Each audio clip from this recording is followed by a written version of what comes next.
आज हम आपको बताने वाले हैं, अगर आप यूपीआई से किसी को पेमेंट कर रहे हैं और आपका जो ट्रांजैक्शन है वो यहाँ पे सक्सेसफुल हो गया है, लेकिन सामने वाले के पास जो पैसा है वो नहीं पहुंचा है, या फिर आप ये भी कह सकते हैं आप जब भी किसी को पेमेंट करते हैं आपका ट्रांजैक्शन फेल हो गया, सामने वाले को नहीं पहुंचा, लेकिन आपके जो रुपए हैं वो कट गए। अब उसकी शिकायत कहाँ करें, कैसे करें? तो इस वीडियो में हम आपको बताएंगे कैसे आप घर बैठे बिना ब्रांच जाए आपकी जो शिकायत है, आपके जो पैसे कट गए हैं वो अगर आपको रिफंड लेने हैं, वापस लेने हैं, तो वो आप कैसे ले पाएंगे, कैसे आपको शिकायत करनी है, सारी जानकारी हम आपको आज इस वीडियो में बताने वाले हैं। तो गूगल आपको ओपन कर लेना है, यहाँ पे आपको सर्च करना है यूपीआई कंप्लेंट, सबसे ऊपर जहाँ पे आ जाएगा यूपीआई डिस्प्यूट, इस पे क्लिक कर देना है।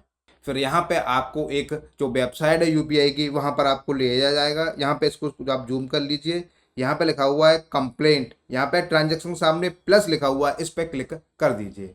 तो आप देखेंगे यहाँ पे एक छोटा सा जो फॉर्म है वो आ चुका है। ये फॉर्म आपको फिल कर लेना है। जैसे कि आपको सबसे पहले सेलेक्ट नेचर ऑफ ट्रांजैक्शन, आप पर्सन टू पर्सन कर रहे हैं या पर्सन टू मर्चेंट, यानी कि पर्सन टू पर्सन का मतलब होता है आप अपने फोन से किसी दूसरे व्यक्ति को पेमेंट कर रहे हैं तो उसको पर्सन टू पर्सन बोल रहे हैं, या फिर आप पर्सन टू मर्चेंट, आप किसी दुकानदार को या ऐसे बिजनेस वाला जो बारकोड है उस पर अगर आप कर रहे हैं तो यहाँ पे पर्सन टू मर्चेंट हो जाएगा। तो यहाँ पे हम बारकोड पे किया था तो पर्सन टू मर्चेंट को सिलेक्ट कर लेते हैं। उसके बाद इशू, इशू आपका क्या आ रहा है यहाँ पे आप देख सकते हैं, amount debited but not credit to beneficiary account.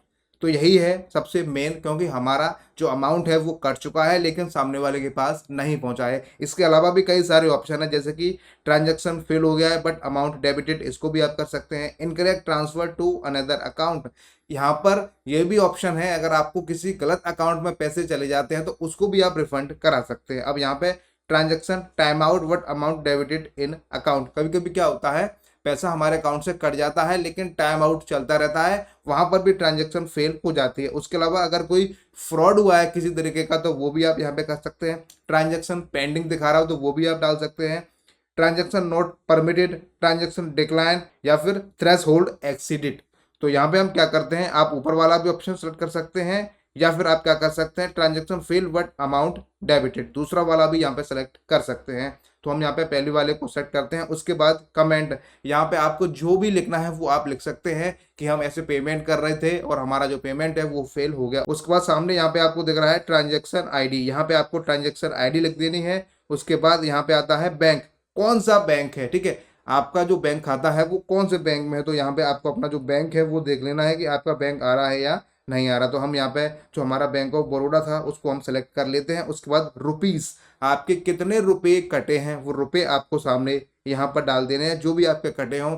मान लीजिए आपके 2000.18 पैसे कटे हैं तो यहाँ पे आपको रुपीस में 2000, पैसे में आपको 18 डाल देने हैं। उसके बाद यहाँ पर आपको दिख रहा है डेट ऑफ ट्रांजेक्शन, तो यहाँ पे आप किस डेट को उस ट्रांजेक्शन को कर रहे थे वो डेट आपको यहाँ पर सेलेक्ट करनी है। उसके बाद ईमेल आईडी आपको यहाँ पर डाल देनी है। जब ये पूरा फॉर्म आपका कंप्लीट हो जाए तो आपको सबमिट यहाँ पे कर देना है और आपकी जो रिक्वेस्ट है वो सक्सेसफुली यहाँ पर सबमिट हो जाएगी।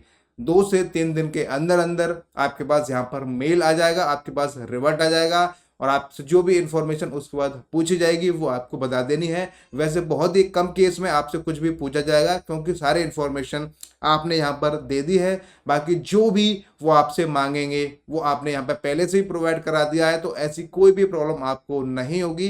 कभी कभी यहाँ पे जो बैंक स्टेटमेंट है वो भी मांगता है, अगर आपसे बैंक स्टेटमेंट मांग रहा है तो आपको बैंक स्टेटमेंट या आपने जो भी पेमेंट किया है उसका फोटो खींच के यहाँ पर अपलोड कर देना है।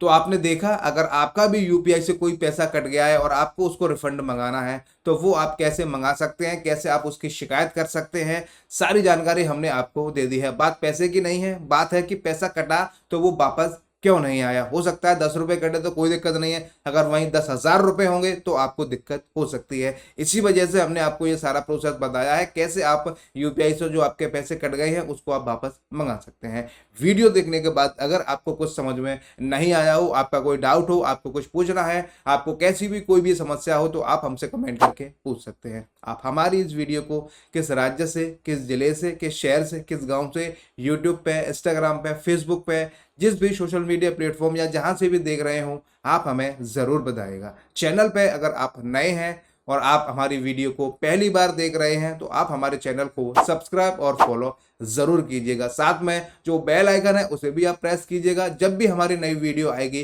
तो नोटिफिकेशन आपको सबसे पहले मिलेगा और वीडियो को आप लोग सबसे पहले देख पाएंगे। वीडियो देखने के लिए आप सभी का बहुत बहुत धन्यवाद।